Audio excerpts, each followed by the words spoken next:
नमस्कार मित्रांनो, महाराष्ट्र स्टेट 2026 जुलै 2026 रोजी पेपर आयोजित करण्यात आलेला आहे. या पेपर निमित्त आपण मित्रांनो अक्षरधारा स्टडी हब या युट्यूब चॅनलवर स्टेट पेपर 1 चे संपूर्ण व्हिडिओ आपण पाहणार आहोत. ठीक आहे, स्टेट पेपर 1 चे संपूर्ण पेपर आपण या ठिकाणी पाहणार आहोत. 2011 ते 2025 चे पेपर 1 चे कोणते पेपर 1 चे संपूर्ण विश्लेषण आपल्या युट्यूबवर पाहणार आहोत. जे कोणी आपले मित्र सेटची तयारी करत आहेत अशा मित्रांपर्यंत आपले संपूर्ण व्हिडिओ शेअर करायचा आहे. ठीक आहे, तर मित्रांनो आज आपण जास्तीचा वेळ न घेता पेपर 2011 चे पेपर विश्लेषण आपण या ठिकाणी पाहणार आहोत. ठीक आहे, नोव्हेंबर 2011 चा पेपर आपण या ठिकाणी आज विश्लेषण पाहणार आहोत. मित्रांनो पहा, याच्यामध्ये नोव्हेंबर 2011 चा पेपर आहे. हा नोव्हेंबर 2011 चा पेपर आहे. ठीक आहे, 60 प्रश्न विचारले जात होते. पहिलं टोटल किती 60 प्रश्न विचारले जात होते, त्याच्यातले 50 सोडवायचे होते. ठीक आहे, 50 सोडवायचे होते. पेपर 100च मार्काला, पण 60 पैकी 50 सोडवायचे होते. आता किती आहे, 50च प्रश्न आहेत आणि 50 पैकी 50 सोडवणं गरजेचं आहे. ठीक आहे, तर त्याच्यातील बघा आज आपण 30 प्रश्न पाहणार आहोत आणि पुढच्या व्हिडिओमध्ये 30 प्रश्न पाहणार आहोत. तर त्याच्यातून बघा आता पहिल्या प्रश्नाला या ठिकाणी आज आपण सुरुवात करणार आहोत. काय सांगते पहिला प्रश्न पहा, परिणामकारक अध्यापनासाठी सर्वात कमी महत्वाचे शिक्षक गुणवैशिष्ट्य कोणते आहे? ठीक आहे, शिक्षक गुणवैशिष्ट्य कोणतं आहे म्हणजे परिणामकारक अध्यापनासाठी सर्वात कमी महत्वाचे शिक्षक गुणवैशिष्ट्य कोणता या ठिकाणी आपल्याला विचारलेले आहे. तर बघा, परिणामकारक संप्रेषण कौशल्य हे पण महत्वाचं आहे का, वाचून बघूया. परिणामकारक संप्रेषण कौशल्य, ठीक आहे, विद्यार्थ्यांप्रती सहानुभूती दुसरा पर्याय. तिसरा पर्याय काय सांगते, विद्यार्थ्यांप्रती समभावात्मक अभिव्यक्ती. आणि चौथा पर्याय काय सांगते, उच्च शैक्षणिक संपादन. काय सांगते, उच्च शैक्षणिक संपादन. या 4 पर्यायापैकी मित्रांनो पहिला, दुसरा, तिसरा जास्त महत्वाचे आहेत आणि चौथा पर्याय हा अतिशय कमी महत्वाचा आहे. म्हणजेच याचं उत्तर 4 नंबरचं आहे. ठीक आहे, कोणता आहे, नंबर 4 डी आहे. म्हणून बघा याचं विश्लेषण काय सांगते थोडक्यात. शिक्षणाच्या क्षेत्रात शिक्षकाचे परिणामकारक संप्रेषण कौशल्य, विद्यार्थ्याप्रती सहानुभूती आणि त्याच्याशी समभावात्मक वर्तन हे गुण अधिक महत्वाचे आहेत. बरोबर, हे 3 काय अधिक महत्वाचे आहेत. तर चौथं पण महत्वाचं नाही असं नाही, पण ते कमी महत्वाचं आहे. चौथा पर्याय काय सांगते मग, अधिक महत्वाचे आहेत. उच्च शैक्षणिक संपादन, बरोबर, उच्च शैक्षणिक संपादन महत्वाचे असले तरी ते शिक्षकाच्या अध्यापन क्षमतेचा काय सांगले, शिक्षकाच्या अध्यापन क्षमतेचा एकमेव निकष नाही म्हणा. बरोबर, एकमेव निकष नाही. एक शिक्षक किती प्रभावीपणे शिकवतो हे त्याच्या विद्यार्थ्यांशी संवाद साधण्याच्या कौशल्यावर अवलंबून असतो. त्याच्या शैक्षणिक आणि भावनिक गरजांकडे सुद्धा संवेदनशीलतेवर आणि त्याच्याशी समतोल आणि समजूतदार वर्तनावर अवलंबून असते. अशा प्रकारचे या ठिकाणी पहिल्या प्रश्नाचं विश्लेषण आपल्याला थोडक्यात सांगता येते. मित्रांनो दुसरा प्रश्न पहा या ठिकाणी. आता दुसरा प्रश्न काय सांगते, खालीलपैकी कोणते विधान सत्य आहे? काय म्हणलं, खालीलपैकी कोणते विधान सत्य आहे? पहा पहिला प्रश्न पर्याय काय बघा, प्रेरित नसणाऱ्यांपेक्षा प्रेरित अध्ययनकर्ते अधिक चांगले शिकतात. काय म्हणलंय, प्रेरित नसणाऱ्यांपेक्षा प्रेरित अध्ययनकर्ते अधिक चांगले शिकतात. हा पर्याय बरोबर वाटत आहे. तर खालचे पर्याय वाचून बघू. मुलांपेक्षा मुली अधिक चांगले शिकतात. मुलांपेक्षा मुली अधिक चांगले शिकतात असं काही नसते. बरोबर, मुलांपेक्षा मुलं पण चांगले शिकू शकतात. प्रौढांपेक्षा बालक अधिक चांगले शिकतात असं पण काही नसते. प्रौढांपेक्षा बालक अधिक चांगले शिकतात. त्याच्यानंतर बुद्धिमान व्यक्तींपेक्षा सर्जनशील व्यक्ती सुद्धा अधिक चांगले शिकतात असं बी काही नसते. म्हणजे हा पर्याय कॅन्सल. याचा उत्तर हेच आहे. प्रेरित नसणाऱ्यांपेक्षा प्रेरित अध्ययन करते अधिक चांगले शिकतात हे अतिशय खरं विधान आहे. म्हणून याचं उत्तर काय, एकच नंबरचं आहे. म्हणून काय व्हायचं विश्लेषण दिलं बघा, प्रेरणा हे शिक्षणाच्या प्रक्रियेत एक महत्वपूर्ण घटक आहे. प्रेरित असलेले अध्ययन करते त्याच्या अध्ययनात अधिक सक्रिय असतात. बरोबर, प्रेरित असलेले अध्ययन करते काय असतात, त्याच्या अध्ययनात अधिक सक्रिय असतात आणि अधिक उत्साह आणि उत्सुकता दाखवतात. ठीक आहे, आणि त्यांना शिक्षणाच्या प्रक्रियेत अधिक यश सुद्धा मिळते. प्रेरणा ही विद्यार्थ्यांना नवीन गोष्टी शिकण्यासाठी आवश्यक ऊर्जा आणि उत्साह प्रदान करते. काय करते, प्रेरणा ऊर्जा आणि उत्साह प्रदान करते, ज्यामुळे ते अधिक कार्यक्षमतेने आणि प्रभावीपणे शिकू शकतात. कार्यक्षमतेने आणि प्रभावीपणे शिकू शकतात प्रेरणेमुळे. अशा प्रकारचं दुसऱ्याचं उत्तर काय सांगता येईल, प्रेरित नसणाऱ्यांपेक्षा प्रेरित अध्ययनकर्ते चांगले असतात, हे विधान सत्य आहे. ठीक आहे. तिसरा प्रश्न बघूया ठिकाणी आपण आता. तिसरा प्रश्न काय सांगते बघा. चांगल्या धारणेची खात्री खालीलपैकी कशामुळे देता येते? काय म्हणलंय? चांगल्या धारणेची खात्री खालीलपैकी कशामुळे देता येते? पर्याय वाचायच्यातलं बघा. शिक्षकाचा दृक साधनांचा वापर म्हणून. दुसरा पर्याय विद्यार्थ्याचा सक्रिय सहभाग. तिसरा पर्याय काय सांगते? सुसंबद्ध उदाहरणांचा वापर. चौथा पर्याय अर्थपूर्ण अध्ययन अनुभूती म्हणून. त्याच्यातलं उत्तर काय सांगतात आपलं? चांगल्या धारणेची खात्री कशामुळे होते? विद्यार्थ्यांचा सक्रिय सहभाग अतिशय महत्वाचा आहे. विद्यार्थ्यांचा सक्रिय सहभाग. बघा उत्तर बी दिलेले आहे. विद्यार्थ्यांचा सक्रिय सहभाग. अशा प्रकारे याचं विश्लेषण काय पहा. विद्यार्थ्यांचा सक्रिय सहभाग हा अध्ययन प्रक्रियेतील एक महत्वपूर्ण घटक आहे. बरोबर. सक्रिय सहभाग हा अध्ययन प्रक्रियेतील एक अतिशय महत्वपूर्ण घटक आहे. कारण तो विद्यार्थ्यांना ज्ञानाचा ग्रहण आणि त्याच्या प्रक्रियेत सहभागी बनवतो. ज्ञानाचं ग्रहण काय करतो आणि त्याच्या प्रक्रियेत सहभागी बनवतो. आणि सक्रिय सहभागाने विद्यार्थ्यांना ज्ञानाचे अधिक चांगले समजून घेण्यास मदत होते. ज्ञान अधिक चांगले समजून घेण्यास काय होते? मदत होते. आणि त्यामुळे त्यांना ज्ञान लांब पल्ल्याच्या काळासाठी धारण करण्यात यशस्वी होतात. का होतात? लांब पल्ल्याच्या काळात धारण करण्यास ते यशस्वी होतात. यातून त्यांच्या अध्ययनाची गुणवत्ता सुधारते आणि त्यांच्या शिक्षणाच्या यशात वाढ होते. बरोबर. त्यांच्या गुणवत्ता सुधारते आणि त्यांच्या शिक्षणाच्या यशात वाढ सुद्धा होते. या ठिकाणी आपल्याला विश्लेषण सांगता येते. ठीक आहे. चौथाच बघा. चौथा पर्याय काय सांगतो? अध्ययनाबाबत सध्याचा विचार कोणता म्हणून. बघा अध्ययनाबाबत सध्याचा विचार कोणता? त्याचं उत्तर काय सांगते बघा. काय असू शकते? अध्ययनकर्त्याचे मन हे रिकामे भांडे आहे व शिक्षक त्यात ज्ञान भरतो. दुसरा पर्याय काय सांगते? प्रत्येक अध्ययनकर्ता त्याच्या पूर्वज्ञानाच्या आधारे संकल्पना तयार करतो. हा पर्याय असू शकतो बघा. प्रत्येक अध्ययनकर्ता त्याच्या पूर्वज्ञानाच्या आधारे संकल्पना तयार करतो. म्हणजे काय? पूर्वज्ञानाच्या आधारे संकल्पना तयार करतो. हो विधान असू शकतो. अध्ययनकर्ता शिक्षकांनी दिलेली माहिती उत्सुकतेने ग्रहण करतो. अध्ययनकर्ता शिक्षकांनी दिलेली माहिती उत्सुकतेने ग्रहण करतो. चौथा पर्याय काय सांगते बघा. अध्यापन चेतकाला दिलेली उत्स्फूर्त प्रतिसाद म्हणजे अध्ययन म्हणून. अध्यापन चेतकाला दिलेले उत्स्फूर्त प्रतिसाद म्हणजे अध्ययन म्हणून. याचं उत्तर मित्रांनो हाच आहे. अध्ययनाबाबत सध्याचा विचार कोणता? तर प्रत्येक अध्ययनकर्ता त्याच्या पूर्वज्ञानाच्या आधारे संकल्पना तयार करतो. पूर्वज्ञानाच्या आधारे संकल्पना तयार करतो. बघा उत्तर दिलेले आहे. म्हणून हा आधुनिक शिक्षणशास्त्रातील एक महत्वपूर्ण दृष्टिकोन आहे, जो सांगतो की अध्ययनकर्ता त्याच्या अनुभवांच्या आधारे आणि आधीच्या ज्ञानाच्या आधारे. बरोबर. काय सांगले? अनुभवाच्या आधारे आणि त्याच्या आधीच्या ज्ञानाच्या आधारे नवीन संकल्पना तयार करतात. बरोबर. नवीन संकल्पना तयार करतात. हे दृष्टिकोन विद्यार्थ्यांना सक्रिय शिक्षणाचे प्रोत्साहन देतो. हे दृष्टिकोन काय करतो? विद्यार्थ्यांना सक्रिय शिक्षणाचे प्रोत्साहन देते, जेथे ते स्वतःचे अनुभव आणि अध्ययन यांच्या जोडीने नवीन ज्ञान तयार करतात. ठीक आहे. अध्ययन यांच्या जोडीने नवीन ज्ञान तयार करतात आणि विद्यार्थ्यांना केवळ माहितीचे ग्रहण करणारे निष्क्रिय श्रोते समजण्यापेक्षा त्यांना सक्रिय आणि तत्पर अध्ययनकर्ते मानले जाते. सक्रिय आणि तत्पर अध्ययनकर्ते या ठिकाणी मानले जाते. याचं उत्तर काय? प्रत्येक अध्ययनकर्ता त्यांच्या पूर्वज्ञानाच्या आधारे संकल्पना तयार करतो. अशा प्रकारचा उत्तर सांगता येतो. पाचवं बघा. सर्जनशील विचार वृद्धिंगत करण्यासाठी संगणक उपयुक्त ठरतो. केव्हा ठरतो? त्या ठिकाणी आपल्याला सांगायचं आहे. सर्जनशील विचार वृद्धिंगत करण्यासाठी संगणक उपयुक्त ठरतो. जेव्हा विद्यार्थ्यांना प्रभावी पॉवर पॉईंट सादरीकरण पाहण्यास सांगितले जाते तेव्हा असते का? असं काही नसते. विद्यार्थ्यांना इंटरनेटद्वारे अद्ययावत माहिती संग्रहित करण्यासाठी सांगितले जाते. हाही पर्याय थोडक्यात महत्वाचा वाटतो. विद्यार्थ्यांना मुक्त समस्यांच्या निराकरणात संगणक वापरण्यास सांगितले जाते. हा पर्याय उत्तर असू शकतो. म्हणून विद्यार्थ्यांना संगणकाचा वापर करून संशोधन अहवाल तयार करण्यास सांगितले जाते. हा विधान नाही. म्हणून याचं उत्तर आहे सी क्रमांक. बरोबर. याचं सी दिलेला बघा. विद्यार्थ्यांना मुक्त समस्या निराकरणात संगणक वापरण्यास सांगितले जाते. याचं विश्लेषण काय दिले या ठिकाणी पहा. मुक्त समस्यांचे निराकरण करताना संगणकाचा वापर विद्यार्थ्यांना सर्जनशील आणि तर्कशुद्ध विचार करण्यास प्रोत्साहित करतो. बरोबर. काय करतो?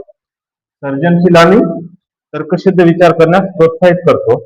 हा प्रकार विद्यार्थ्यांना विविध पर्यायांवर विचार करण्यास, समस्यांचे विविध दृष्टिकोनातून निराकरण करण्यास आणि नवीन संकल्पना तयार करण्यास प्रोत्साहित करतो, जे सर्जनशीलतेचे विकासासाठी अत्यंत महत्वाचे आहे. सर्जनशीलतेसाठी काय? सर्जनशीलतेसाठी अतिशय महत्वाचे आहे. अशा प्रकारे पाचवा विश्लेषण ही पर्याय आहे, विद्यार्थ्यांना मुक्त समस्यांच्या निराकरणात संगणक वापरण्यास सांगितले जाते. सहावं बघा, प्रकल्प, प्रात्यक्षिके आणि विद्यार्थ्यांची सादरीकरणे यांचा समावेश करण्याचा प्रमुख उद्देश काय? प्रकल्प, प्रात्यक्षिक आणि विद्यार्थ्यांचे सादरीकरण यांचा समावेश करण्यास काय प्रमुख उद्देश कोणता आहे आपल्याला या ठिकाणी ओळखायचा आहे. त्याचा पर्याय क्रमांक 1 बघा, विद्यार्थ्यांचा सक्रिय सहभाग वाढवणे आहे का? ठीक आहे. दुसरा पर्याय काय सांगतो?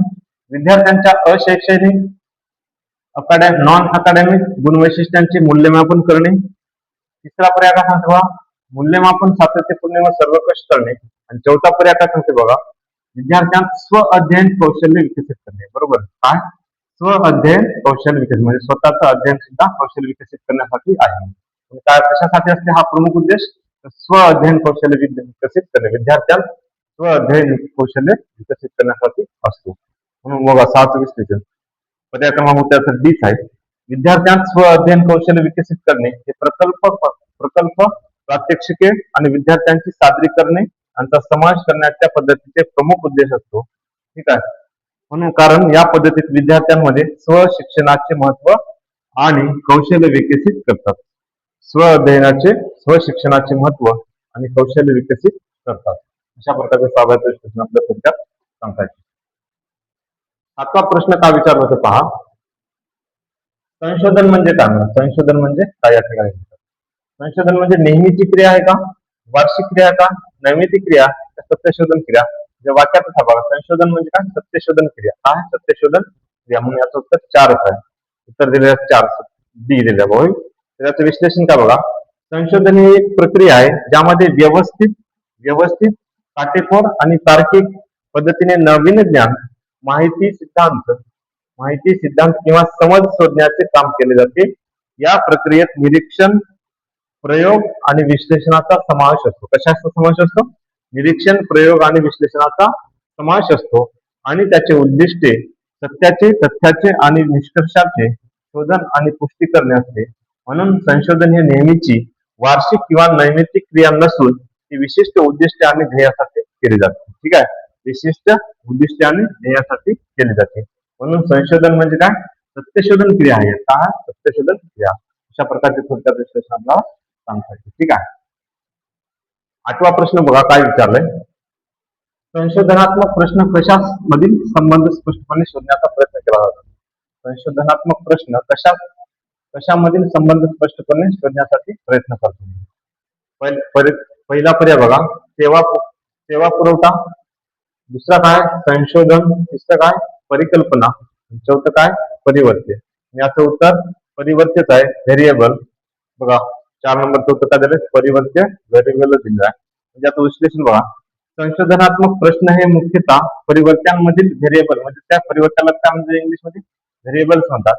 म्हणजे परिवर्त्यांमधील संबंध स्पष्टपणे शोधण्याचा प्रयत्न करतात. याचा उद्देश विविध परिवर्तनांच्या आसपासतील संबंधाचा अभ्यास करणे असतो, जेणेकरून संशोधकांना त्याच्या परिणामांचे विश्लेषण व व्याख्या करणे शक्य होते. परिणामांचे काय? विश्लेषण व व्याख्या करणे शक्य या ठिकाणी होते. चला 9व्याचं बघा, ज्ञान मिळवण्याच्या पद्धतीमध्ये इतर कोणत्याही पद्धतीत न दिसणारा पण शास्त्रीय पद्धतीत असणारा विशेष गुणधर्म म्हणजे काय? काय म्हणले?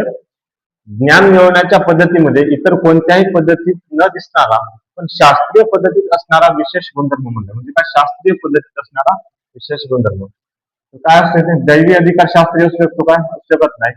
स्वयं सुधारणा, गूढ भविष्यवाणी आणि आध्यात्मिक प्रकटी. याचं उत्तर स्वयं सुधारणाच आहे. ठीक आहे, काय? स्वयं सुधारणा आहे. बरोबर. त्याचं दिलं बघा बी विश्लेषण. म्हणून काय? स्वयं शास्त्रीय पद्धतीमध्ये काय असते? स्वयं सुधारणा असते. म्हणून ज्ञान मिळवण्याच्या शास्त्रीय पद्धतीतील एक विशेष गुणधर्म म्हणजे काय? स्वयं सुधारणा, सेल्फ करेक्शन. शास्त्रीय पद्धतीत या गुणधर्मांचे महत्व आहे. कारण काय? ही पद्धत निरंतर नवीन संशोधन, प्रयोग आणि आव्हानांद्वारे सतत स्वतःची तपासणी करत असते. ठीक आहे, स्वतःची परीक्षा तपासणी करत असते. आणि आवश्यकतेनुसार सुधारणा करत असते. यामुळे ज्ञानाच्या विकासात अधिक विश्वसनीयता आणि निर्भरता या पद्धतीमध्ये आहे. कोणती? शास्त्रीय पद्धतीमध्ये. ठीक आहे. अशा प्रकारे आपला नव्याचं विश्लेषण सांगायचे. 10वा प्रश्न या ठिकाणी आपण पाहूया. 10वा प्रश्न काय पहा. संशोधक आणि संशोधनात सहभागी होणारे यामध्ये परस्पर विश्वास निर्माण करण्याची प्रक्रिया म्हणजे काय? काय म्हणलंय? संशोधक आणि संशोधनात सहभागी होणारे यामध्ये परस्पर विश्वास निर्माण करण्याची प्रक्रिया म्हणजे काय सांगणार आपल्याला? जवळीक, अनौपचारिकता, एकतांता, संबंध. म्हणजे याचं उत्तर एकतांता दिलेलं आहे. काय दिलेलं आहे? एकतांता. एकतांता म्हणजे काय? कन्सिस्टन्सी. म्हणजेच काय याचं उत्तर बघा. ही संशोधक आणि सहभागीच्या संवादात आणि वागणुकीत सतत सुसंगतता राखण्याची प्रक्रिया आहे. ही सुसंगतता विश्वास निर्मितीसाठी महत्वपूर्ण असते. कशासाठी? विश्वास निर्मितीसाठी अतिशय महत्वपूर्ण असते.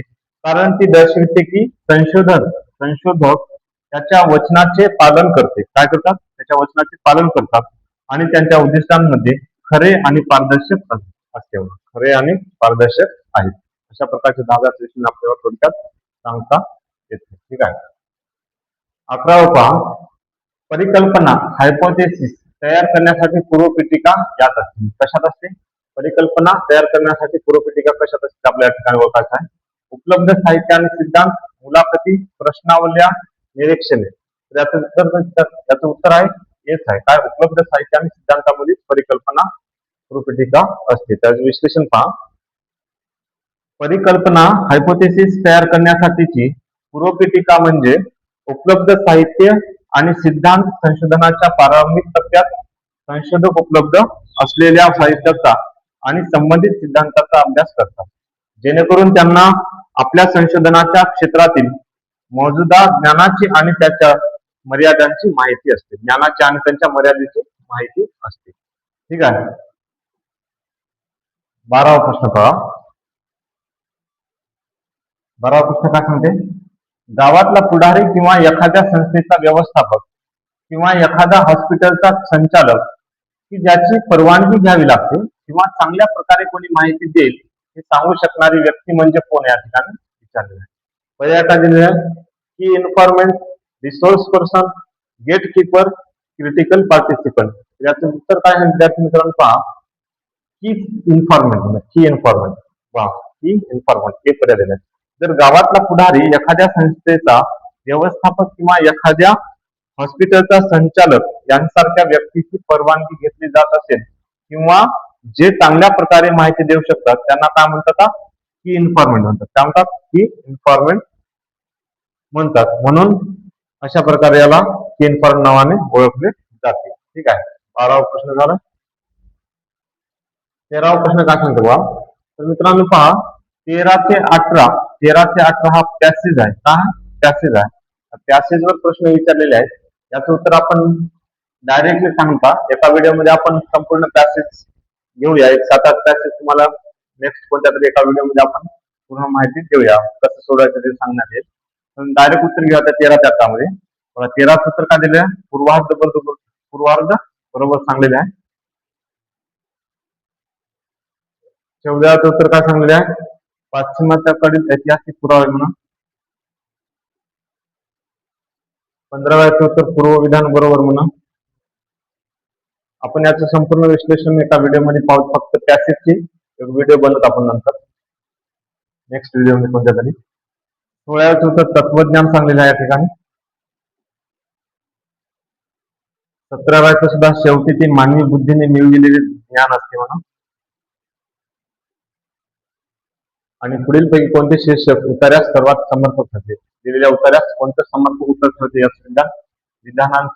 विज्ञानाचा उगम म्हणून. अशा प्रकारचा पॅसेजचे उत्तर आहे. त्यानंतर बघा आपण 19व्या प्रश्नाला आता विश्लेषण करूया. काय सांगते पहा. दोन व्यक्तीमधील संज्ञापनापासून जनसंज्ञापनापर्यंत संज्ञापन प्रवासामध्ये काय महत्वाचं आहे आपल्याला या ठिकाणी सांगायचं आहे. दोन व्यक्तीमधील संज्ञापनापासून जनसंज्ञापनापर्यंत संज्ञापन प्रवासामध्ये संदेश कमी रचनाबद्ध होत असतात. संदेश कमी रचनाबद्ध होत जातात आणि प्रतिसाद तात्काळ मिळतात. ठीक आहे. रचनाबद्ध होत जातात आणि प्रतिसाद तात्काळ जातात, हे विधान चुकीचं आहे. संदेश कमी रचनाबद्ध होत जातात आणि प्रतिसादांची तात्काळता कमी होत जाते. प्रतिसादांची तात्काळता कमी होत जाते, हा पण पर्याय चुकीचं वाटत आहे. संदेश अधिक रचनाबद्ध होत जातात आणि प्रतिसाद ही तात्काळ मिळते, प्रतिसाद तात्काळ मिळतात, हे विधान चुकीचं आहे. संदेश अधिक रचनाबद्ध होत जातात आणि प्रतिसादाची तात्काळता कमी होत जाते. प्रतिसादाची तात्काळता काय होते?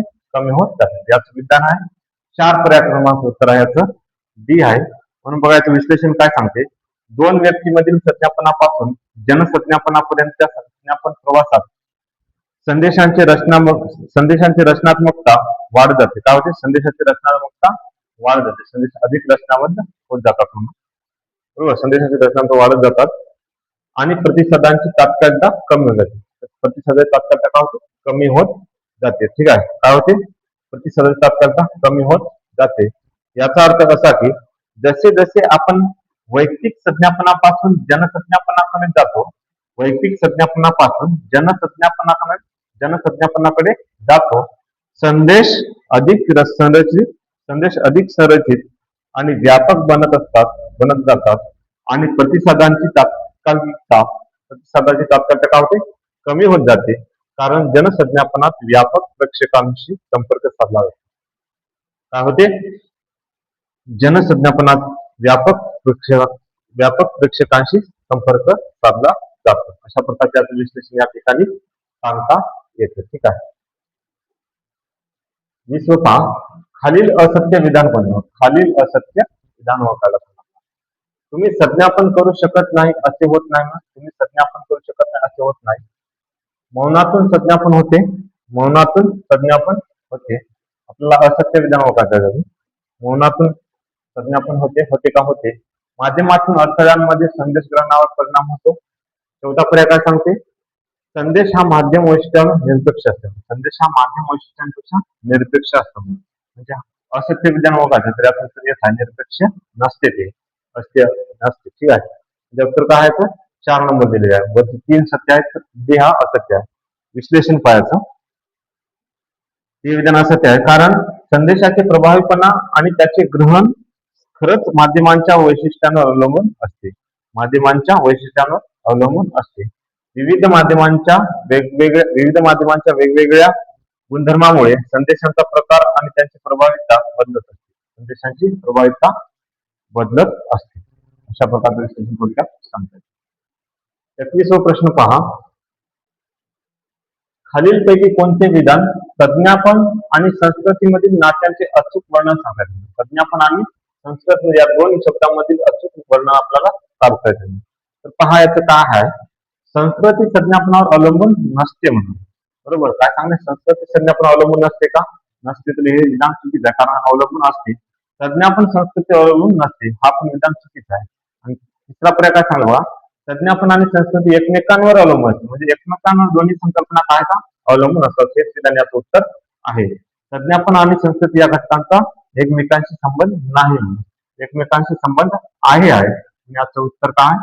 3 पर्याय क्रमांक याचं उत्तर सांगतात. त्याचं विश्लेषण पहा. हे विधान योग्य आहे. संज्ञापनामध्ये पद्धती आणि त्यांचे प्रभावी संस्कृतीने ठरवलेले मूल्य, नियमांवर आणि प्रथांवर अवलंबून असतात. त्याचप्रमाणे संस्कृती देखील संज्ञापनाच्या पद्धतीद्वारे आकाराला येते आणि विकसित सुद्धा होते. अशा प्रकारचं आपल्याला याचं विश्लेषण सांगता येते. बघा 22वा उत्तर काय सांगेल? 22वा प्रश्न.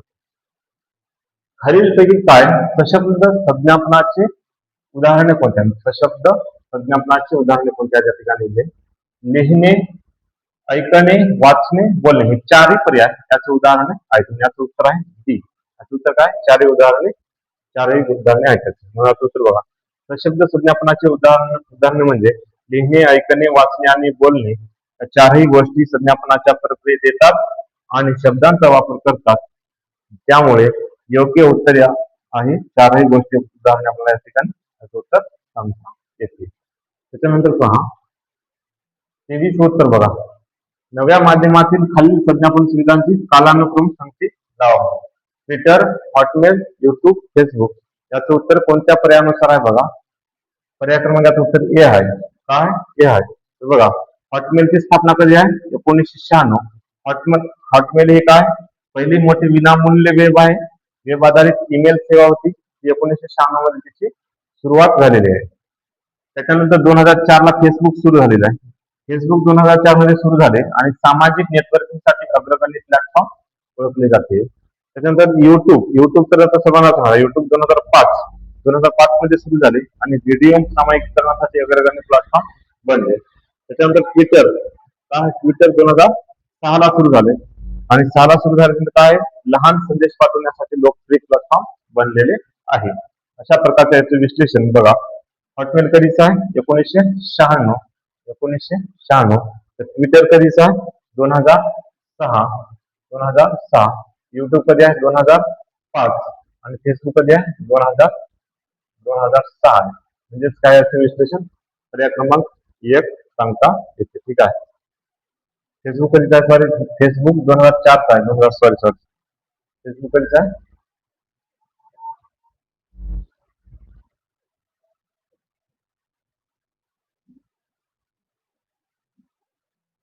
युट्यूब 2005 आणि फेसबुक कधीचा आहे 2004 चा. अशा प्रकारचं बघा. एक नंबरला कोणतं आहे 2 नंबर हा 1996, त्याच्यानंतर 2006, त्याच्यानंतर 2005, त्याच्यानंतर चौथा पर्याय. ठीक आहे. अशा प्रकारचं विश्लेषण सांगता येते.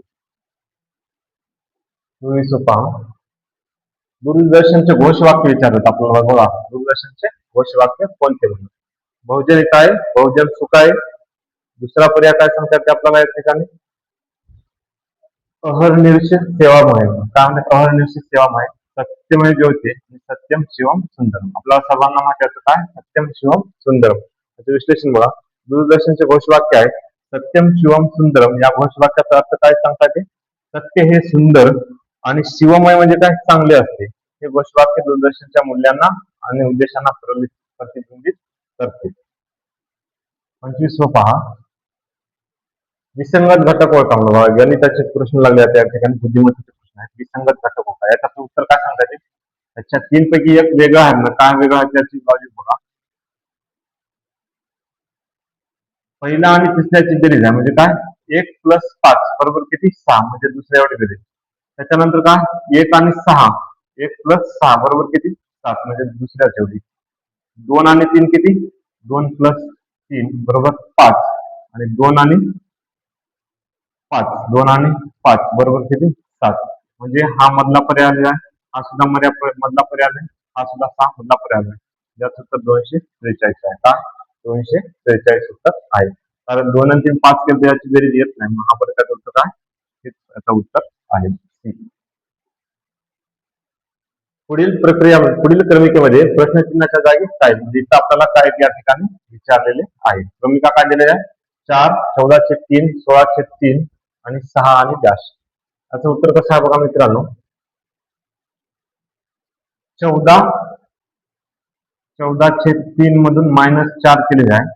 म्हणजे काय त्याचं 4 × 12 म्हणजे 14 - 4 × 12/3 म्हणजेच काय 14 मधून 12 गेले किती होते का 2/3. ठीक आहे 2/3. त्याच्यानंतर बघा दुसरा पर्याय 16/3 मधून 14/3 मायनस करा. पुढच्या संख्येतून मागच्या संख्या ठिकाणी मायनस केलेली आहे. काय 16/3 - 14/3 बरोबर. म्हणजे काय छेद समान असेल तर अंशाची वजाबाकी करा. 16 - 14/3 म्हणजे उत्तर काय ते 16 मधून 14 गेले 2 छेदातले 3 ला 3. ठीक आहे. अशा प्रकारचं दुसरं आहे. तिसरं काय 6 - 16/3 करायचं बरोबर. याच्यातून मायनस हे करायचं आहे. म्हणजे यात सुद्धा तितकंच यात करा 3 × 18 - 16 छेद किती 3 म्हणजे 18 मधून 6 गेले होते किती 2/3 किती येते 2/3.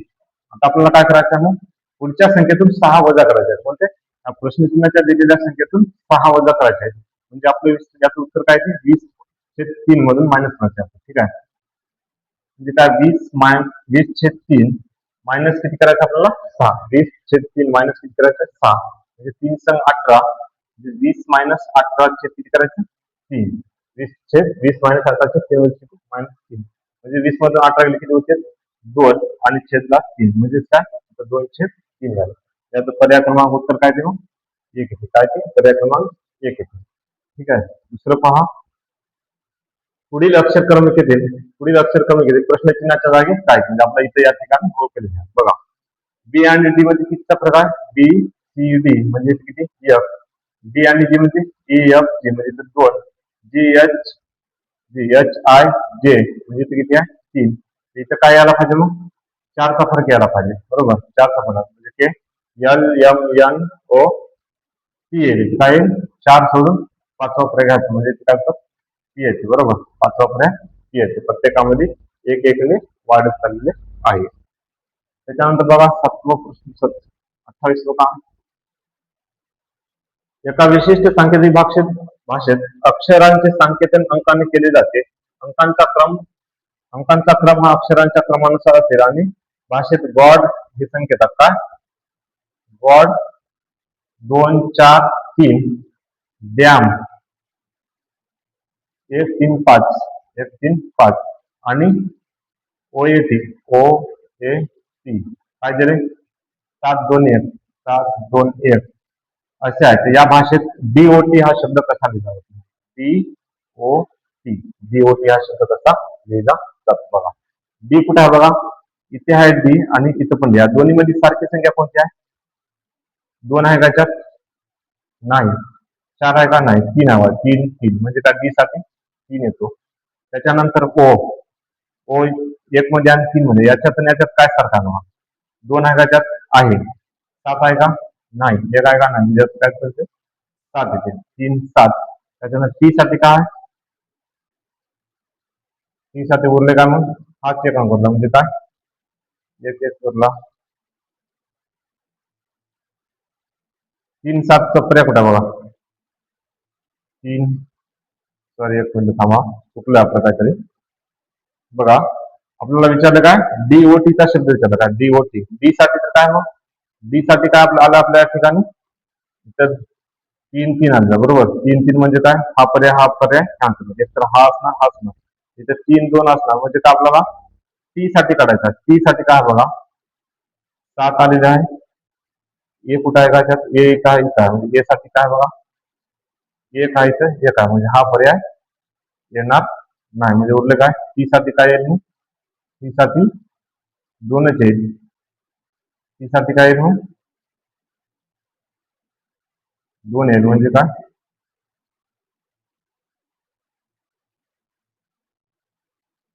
एक मिनिट थांबा बघा मित्रांनो. डीओटी साठी काय ते, डीओ म्हणजे काय, डी इथं काय, इथं आहे. बरोबर, डी कुठं कुठं आहे, डीओटी गॉड.